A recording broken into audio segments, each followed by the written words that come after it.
सुनेत्रा पवार यांची खासदारपदी बिनविरोध निवड होण्याची फक्त औपचारिकता शिल्लक आहे, तर दुसरीकडे पुण्यात बॅनरबाजीला सुरुवात झालेली आहे।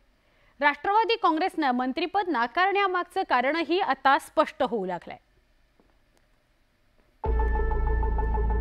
हारकर जीतने वाले को ही बाजीगर कहते हैं, अशा शब्दात सुनेत्रा पवार यांचं अभिनंदन करण्यात आलं। पुण्यामध्ये अशा प्रकारचे बॅनर विविध ठिकाणी लागलेत। बारामती लोकसभा मतदारसंघात सुप्रिया सुळे यांनी सुनेत्रा पवार यांचा पराभव केला होता।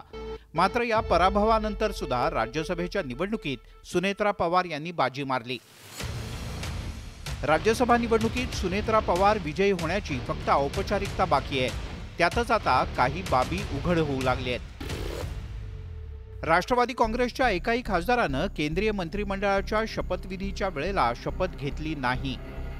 सुनील तटकरे की प्रफुल्ल पटेल या दोघांपैकी कुणाला मंत्री करायचं असा पेच निर्माण झाला होता। मात्र हा पेच ठरवून करण्यात आला होता की काय अशी शंका आता निर्माण झाली आहे, कारण मंत्रिपदाची ही जागा सुनेत्रा पवार यांच्यासाठी शिल्लक राहावी त्यासाठीच ठरवून असा पेच निर्माण केल्याची चर्चा सुरू झाली आहे। राज्यमंत्री केंद्रात मंत्री व्हायला आवडेल, नक्कीच कुठलीही चांगली काम करण्याची संधी असेल तर आपण त्या संधीचं सोनं करण्यासाठी माझे नक्कीच प्रयत्न असतील। संधी मिळाली तर सोनं करू असं सांगून सुनेत्रा पवार यांनी सुद्धा मंत्रिपदासाठीची त्यांची इच्छा काही लपवून ठेवली नाही। दुसरीकडे राज्यसभेच्या याच खासदारकीसाठी छगन भुजबळ सुद्धा इच्छुक होते, मात्र भुजबळ यांना पक्षानं संधी दिली नव्हती, त्यामुळे भुजबळही नाराज होते।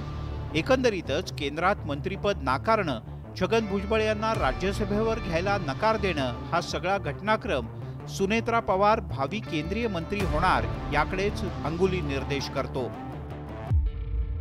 सुनेत्रा पवार यांची राज्यसभेवर निवड झाल्याची फक्त औपचारिकता बाकी आहे।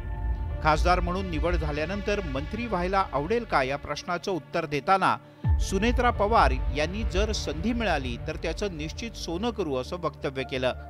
त्यातच विशेषतः राष्ट्रवादीच्या कोट्यातील मंत्रिपदाची जागा अद्याप रिक्त आहे, यामुळे राज्याला लवकरच एक मंत्रिपद मिळण्याची शक्यता निर्माण झाली आहे। Bureau report, news 18 Lokmat.